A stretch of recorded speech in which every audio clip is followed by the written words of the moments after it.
आता है प्रश्न किशोरावस्था। किशोरावस्था के विषय में हम जानते हैं कि किशोरावस्था होती क्या है। ये है किशोरावस्था, जिसकी उम्र होती है बालक की 12 से 21 वर्ष तक किशोरावस्था मानी जाती है।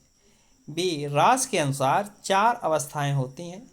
सस्यावस्था जन्म से 3 साल, पूर्वकाल 3 से 6 साल, उत्तरकाल 6 से 12 और किशोरावस्था 12 से 18 साल मानी जाती है।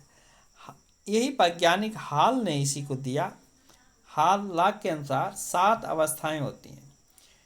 गर्भकालीन अवस्था जन्म से, प्रारंभिक सस्यावस्था जन्म से 2 सप्ताह दिन, उत्तर सस्यावस्था 14 दिन से 2 वर्ष और बाल्यावस्था 2 से 11 वर्ष, पूर्व किशोरावस्था 11 से 13 वर्ष, प्रारंभिक किशोरावस्था 13 से 17 वर्ष तथा उत्तर किशोरावस्था 17 से 21 वर्ष मानी जाती है। सामान्य अवधारणा के अनुसार 5 अवस्थाएं होती हैं।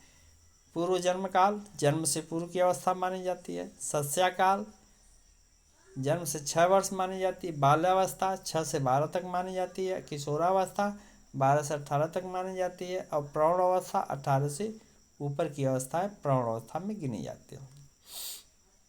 अब आता है सस्यावस्था। जन्म से 6 माह तक जीवन का सबसे महत्वपूर्ण काल माना जाता है।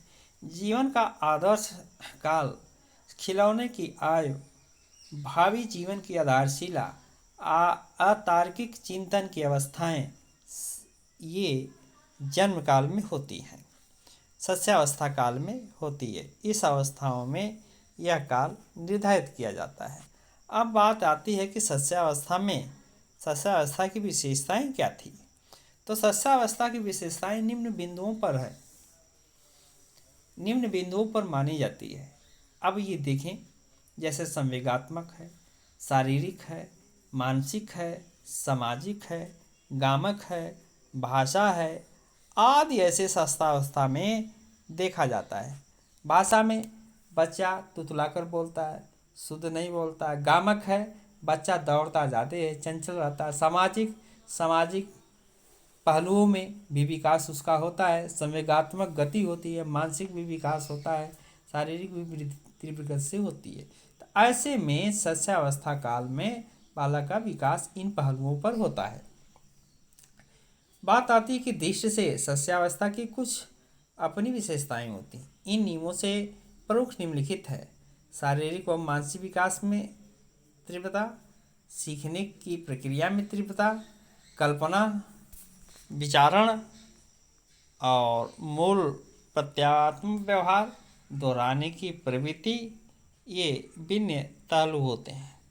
अनुकरण द्वारा सीखने की प्रवृत्ति, संवेगों का प्रदर्शन क्षणिक रूप से होता है, नैतिक भावनाओं का अभाव होता है, स्वयं केंद्रित बालक होता है, काम प्रवृत्ति सिंगमंड फ्रॉइड के अनुसार होता है, दूसरों पर निर्भरता अधिक होती है, आत्म प्रेम की भावना अधिक होती है, दूसरे शिशुओं के प्रति रुचि अधिक होती है, परंतु विषमलिंगी समूह का निर्माण होता है, जिज्ञासाओं की प्रवृत्ति होती है, अकेले व साथ खेलने की प्रवृत्ति होती है, स्वार्थी व स्वकेंद्रित बालक स्वयं होता है, अपनी संवेदनाओं और शारीरिक क्रियाओं के माध्यम से सीखता जाता है, सामाजिक भावनाओं का अभाव होता है। इन तमाम तथ्यों को देखते हुए इन तमाम तथ्यों पर ये पहलू माने जाते हैं।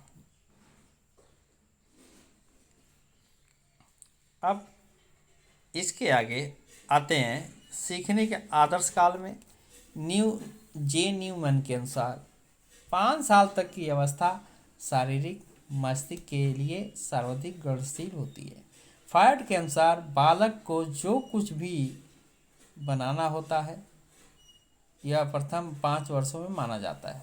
एडलर के अनुसार जन्म के कुछ माह बाद ही निश्चित किया जा सकता है। भावी जीवन में बालक का विकास स्थान होता है। स्टैंग के अनुसार जीवन के प्रथम 2 वर्षों में बालक अपने भावी जीवन का शिलान्यास करता है। गुड एनफ के अनुसार बालक का चिंतन भी मानसिक विकास होता है, उसका आधा प्रथम 3 वर्षों में हो जाता है। वैलेंटाइन के अनुसार सस्यावस्था सीखने का काल माना जाता है। जेबी वाटसन के अनुसार सस्यावस्था में सीखने की सीमा और तीव्रता इन अवस्थाओं की तुलना में अधिक मानी जाती है। जैसे सस्यावस्था में विषम लिंगी समूह इस तरह से चित्र के माध्यम से दिखाया गया है। सस्यावस्था में शिक्षा का स्वरूप क्या होता है? क्योंकि इस काल में उचित वातावरण की व्यवस्था करना, उचित व्यवहार और जिज्ञासा की संतुष्टि के अवसर उपलब्ध करना, वास्तविकताओं का ज्ञान करना तथा आत्म प्रदर्शन के अवसर देना, सामाजिक भावनाओं का विकास करना, अच्छी आदतों का निर्माण करना, ये बालक की प्रमुख भूमिकाएं होती हैं। ड्राइगन के अनुसार पहले हम हमारी आदतों का निर्माण करते हैं और उसके बाद आदतें हमारी निर्माण करते हैं। करके सीखने पर सर्वाधिक बल देता है। ज्ञानेंद्रिय कामेंद्रियों पर आधारित शिक्षा प्रदान करता है। रूसो के अनुसार बालक के हाथ पैर नेत्र उसके प्रारंभिक शिक्षक और इन्हीं के द्वारा वह प्रथम वर्षों में से पहचानना और याद करना सीखता है। कहानी विधि व लेख खेल की विधि पर आधारित शिक्षा देना, रंगीन और संचित दृश्य छव्य सामग्री का शिक्षण हेतु प्रयोग करना, ये विभिन्न पहलू माने जाते हैं। बाल अवस्था 6 से 12 वर्ष में बालक क्या करता है, क्या क्रियाकलाप है, क्या विशेषताएं इसकी मानी जाती हैं, आइए उसमें देखते हैं। जीवन का अनोखा काल इसी बाल अवस्था को माना जाता है। जीवन का अनोखा काल इसी को कहते हैं। वैचारिक क्रिया की अवस्था होती है। प्रारंभिक विद्यालय की आयु, समूह की आयु, शैक्षणिक दृष्टि से महत्वपूर्ण काल, मूर्त चिंतन की अवस्था, प्रतिस्पंदता, समाजीकरण का काल, मिथ्या परिपक्वता का काल। रास ने बाल्यावस्था को छद्म परिपक्वता की अवस्था कहा है। फ्रायड के अनुसार बाल अवस्था जीवन का एक निरंतर काल तथा नए कौशल और क्षमताओं के विकास दृष्टि से स्वर्णिम काल कहा जाता है। क्लिफर्ड के अनुसार बाल अवस्था प्रतिद्वंद्वात्मक समाजीकरण की अवस्था मानी जाती है। बाल अवस्था को समूह की आयु भी कहा जाता है। कोल और ब्रूस के अनुसार बाल अवस्था जीवन का अनोखा काल माना जाता है। तो इस तरह से बालक के विभिन्न पहलुओं पर हम अध्ययन करते हैं। अब आइए बाल अवस्था की कुछ महत्वपूर्ण विशेषताएं जान लेते हैं। शारीरिक व मानसिक विकास की स्थिरता होती है। मानसिक योग्यताओं में सर्वाधिक वृद्धि होती है। जिज्ञासा की प्रबलता रहती है।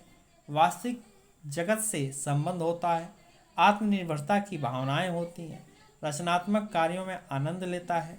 सामूहिक प्रवृत्ति की प्रबलता होती, इसलिए इस अवस्था को समूह की अवस्था कहते हैं। सामाजिक गुणों का विकास होता है। नैतिक गुणों का विकास होता है। संग्रह करने की प्रवृत्ति अधिक होती है।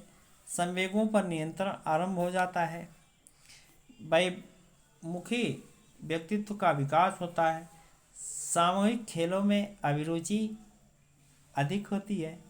निरुद्देश्य भ्रमण की प्रवृत्ति पाई जाती है। भाषा का विकास प्रारंभ हो जाता है। समलिंगी समूह भावनाओं का विकास बच्चे में शुरू हो जाता है। यथा अर्थवादी दृष्टिकोण विकसित होने लगता है। खेल में रुचि अधिक होती, इसलिए इस अवस्था को खेल की आयु माना जाता है।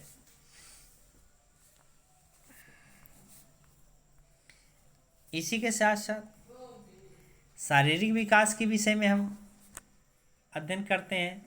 इनका शारीरिक विकास क्या होता है, क्योंकि इस काल में अवस्थाओं में शारीरिक विकास की लंबाई जन्म के समय 19.5 इंची होती है। बालक लड़कों की लंबाई लड़कियों से 0.5 इंच ज़्यादा होती है। वजन जन्म के समय 7 से 8 पाउंड होता है, 260 किग्रा लगभग। जन्म के समय प्रथम 2 सप्ताह में शिशु का वजन घटता है तथा जन्म के बाद 2 वर्ष की अवस्था तक तीव्र गति से बढ़ता है। मस्तिष्क जन्म के समय मस्तिष्क का वजन 350 ग्राम होता है। जन्म के समय मस्तिष्क तथा पूरे शरीर का अनुपात 1:4 होता है। मांसपेशियाँ जन्म के समय मांसपेशियाँ पूरे शरीर को 23 से 25% तक जुड़ा होता है। हड्डियाँ जन्म के समय हड्डियाँ 2 से 70 सेंटीमीटर। हड्डियां का तुष्टीकरण पहले लड़कियों में होता है। दंत अस्थाई 8 दांत 7वें महीने में आते हैं तथा अस्थाई दांत 5वें वर्ष में आते हैं। अस्थाई दांतों की संख्या कुल 20 होती है। हृदय की धड़कन जन्म के समय 140 मिनट होती है।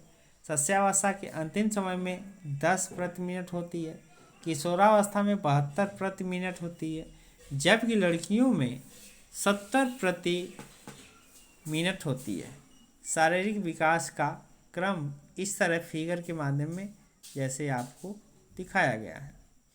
बाल अवस्था में शारीरिक विकास भार लगभग 36 किलो से 43 किलो के बीच होता है। लंबाई 42 सेंटीमीटर से 45 इंच तक होता है। इस अवस्था में भार की तुलना में लंबाई ज़्यादा होती है। सिर 10 वर्ष में बालक का सिर 95% विकसित होता है। सिर का भार 1280 ग्राम होता है तथा हड्डियां 270 से बढ़कर 350 हो जाती है। दांत 24 दांत निकल आते हैं तथा यह शारीरिक वृद्धि की दृष्टि से मंद अवस्था में परम सर्वाधिक क्रियाशील माने जाते हैं। तो इस तरह से ये बाल अवस्था के क्रियाकलाप होते हैं। तो चैनल को लाइक तथा सब्सक्राइब कीजिए और हमारे इस टेक्निकल मास्टर में UPTET CTET exam, TGT, PGT आदि की तैयारी आदि संपूर्ण देख सकते हैं।